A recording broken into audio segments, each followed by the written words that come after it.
I get approximately 99% of those people out of pain immediately, and approximately 99% of them better. No pain, no drugs, no surgery. The only way you can learn is to be a student, you know? And I'm a student of the truth. I'm a student of my patients. They teach me everything I ever needed to know. I don't learn from books. I don't learn from research papers. I learn from listening to my patients. Everybody should be screened from thoracic spine into the foot.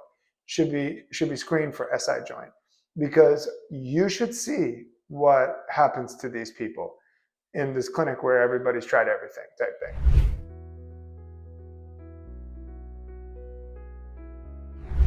Hey everybody, what's up? Your friendly neighborhood physical therapist, Dr. Ryan Whelton, coming to you from just outside the beautiful Tampa Bay area. If you are new to following me, I've got a clinic where pretty much everybody's failed everything, and I get so today I'm talking about an evaluation I did today, okay? Actually this week, 2 evaluations that I did this week, and I've seen this multiple times before. So, SI joint dysfunction, okay? If you had told me years ago that SI joint, sacral torsion, sacral shear was the most common cause of back pain, especially back pain that nobody can figure out in the chronic back pain world, I would say, cool story, bro. No way. But, okay? Having said that, over the years, I started seeing that people that the MD says is fine, like this guy, the testicular pain ends up being SI joint dysfunction. How do I know that? I open up their SI joint. And when I open up their SI joint and realign it, boom, gone. 2 this week. So I revised my chart, okay? If you Google SI joint referred pain chart, you won't see anything like this. This is my chart, okay? After years of doing this. This is from my evaluation procedures, okay? And you can just hold the SI joint open and ask the patient, did your knee pain go away? Did your ankle pain go away? Did your, upper quadratus lumborum attachment pain go away? And you can tell right there, did your testicular pain go away? So before I did this video, I colored in the genital region, okay? And also the top of the foot, because the SI joint does go into the top of the foot. I've seen that today, actually. Constantly, I see this stuff. So SI joint dysfunction, I've failed everything. Nobody knows what's wrong with me. I got these vague symptoms all over my leg or my hip or my back or my butt, and it ends up being from that sneaky little joint, right? So this woman had atrophy, okay? And she said, I'm so tired of doctors. I don't even go to doctors anymore. I'm tired of them. All they do is look at this joint or that. There's something wrong. And she knew that it was functional. And the patients always know. You got to listen to them. I'm telling you, they know. They always say, my hip feels off, and they're like, oh, well, the MRI is fine. You're psychotic. Go take Haldol. It's literally crazy, what happens to these people. But in this particular case, this woman today, she had all those symptoms and she had atrophy, and no one could figure out the atrophy. And I had a pretty good idea of what it was before I evaluated her, because atrophy I've found can come from not neurological. She got her back scanned. There's nothing wrong with her nerves in her back. It came from her SI joint. In any one of these areas, you can get weakness. If you go to Whelton Methods on YouTube, I think I call it Patient Makes Medical History. You can see a person with anterior tibialis, like a 3 out of 5 strength. And I realign the person's SI joint, and I show you right there. You can watch the whole video. No tricks. Show you right there. And boom, the person goes from like a 3 out of 5 to a 5 out of 5 strength. And then there's another person on my YouTube video. I've seen it twice for foot drop, and it was SI joint. And no one could figure out what was wrong with the person. And what was wrong with the person is the sneaky little joint in the back, okay? This woman had it in the leg. She had it in her thigh, and it was significantly smaller and weaker. So let's just review. I will talk about this until I die. So if you're tired of me talking about SI joint dysfunction, you got a ways to go if you're going to follow me, because I don't plan on dying soon. So this woman, when I evaluated her, so I put both of my thumbs on the PSIS, okay? And when you ask them to extend back, the thumb that translates superiorly has an upslip. And the reason why it translates superiorly is because it's locked like this. It's not dropping down like that. It's locked, so therefore it's translating superiorly, okay? So I pulled on her leg. I brought that back down into alignment. I had her rotate. So then first you have to realign the upslip in SI, okay? You cannot do the outflare first, okay? It'll still hurt if you do it that way. So then I had her lay on her side, and I took a hydroc pad and I pressed medial on her ASIS, and I was gapping open the SI joint, okay? And I had her stand up, and when she did, her ankle pain was gone, her knee pain was gone, her thigh pain was gone, her back pain was gone. It was all gone. And her strength returned immediately into her quad. And I'll show you how I test that. So this patient had interventions on her ankle. She had I can't stand this when this happens, but I see it literally all the time. She had a heel lift because one leg they said was shorter than the other, but it was a functional leg length discrepancy, not a fixed leg length discrepancy, because she had an upslip. So when you have an upslip, one leg is shorter than the other. I usually tell patients, throw that in the trash, and I show them why, and when I show them why, what happened, they're like, oh my gosh, it's crazy. So anyways, but here is how I evaluated her and proved to her that this weakness was not in her head like they were telling her. Inette, can you come here for a second? All right, you can stand right here. Everybody know Inette, the Vanuatu physical therapy. So this patient, this is how I evaluated her SI. I'll go over it again. I went like this. And to palpate the PSIS, you find the knobs where your thumb just goes over that, like that, okay? You ask them to extend back, okay? And my left thumb would rise for a left upslip, okay? So I know that they have a left upslip, okay? So lay on your back for me, please. So what I do is I say, have you ever had hip surgery? Always ask that question. Have you ever had hip surgery? You pull on a total hip replacement, the person's going to the emergency room. Okay, she said no. So I said, I'm going to pull on your leg. Doesn't hurt. A little bit of a tug. Is that okay if I do that? She said yes. So I pull, and you want them to slide. Okay, slide on the mat. Stand up for me, please. And I said, go ahead and arch back for me. Both of them were dropping. Okay, but the person will still have pain because they have outflares. Okay, so lay on your side, face that way for me, please, Inette. Now, I usually take a hydroculator pad because this is a very tender area, but what I'm doing is pushing medial on the ASIS and gapping the SI joint in the back, okay? And I do that 20 seconds or so, and I do it as much as they'll let me do it. I'll put as much pressure as they let me. I look at their face to see if they're grimacing.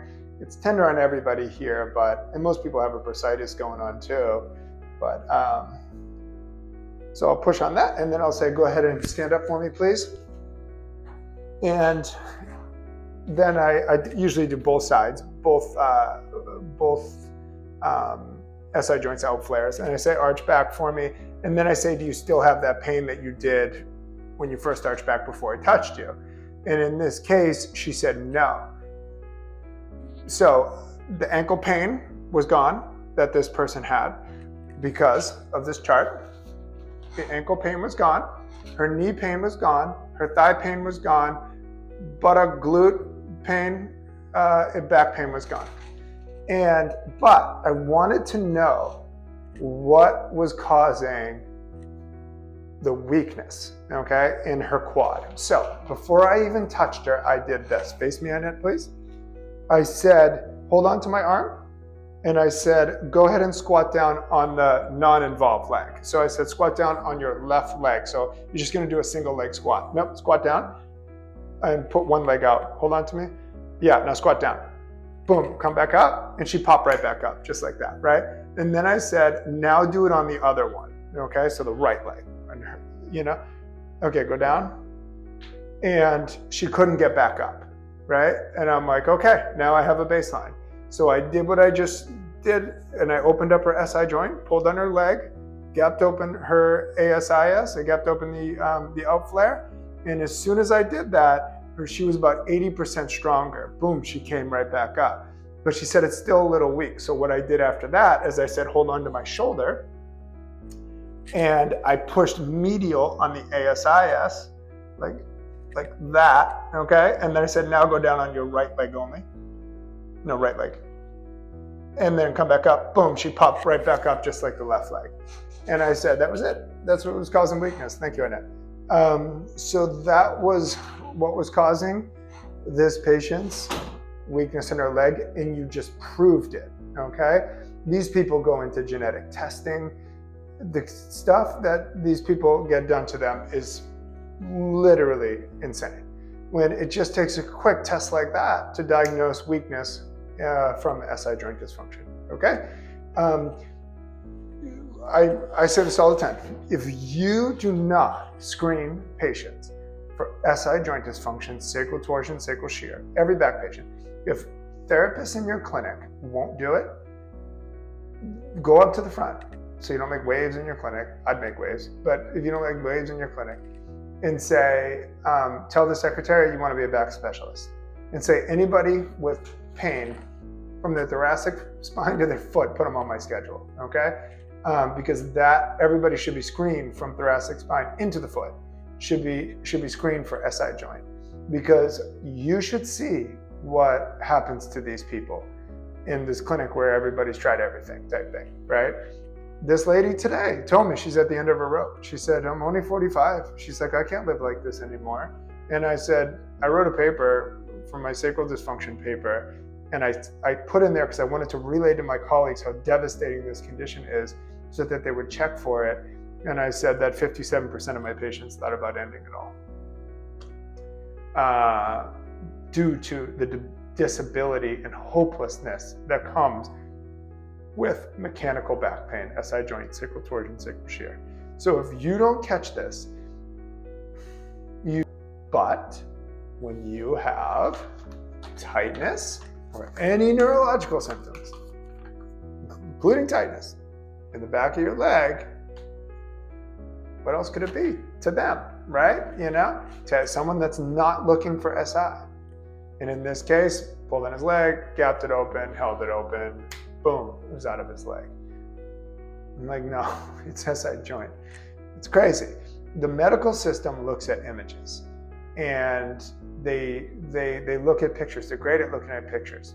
MRIs, X-rays, CT scans. Nothing wrong. No evidence of sacroiliitis. But when you look at it, and when you realign these SI joints, and you start to see a whole different picture of what is happening to this person's body. So, anyways, I am the biggest proponent in the entire universe of mechanical back pain patients, because I, like so many of you that follow me, have seen how it destroys people's lives and saves lives. They say that physical therapists promote life and doctors save lives.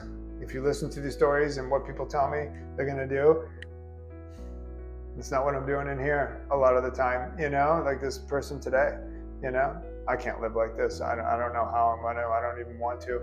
Give me a gun, I hear it all the time. It's tragic, but it's so easy to fix.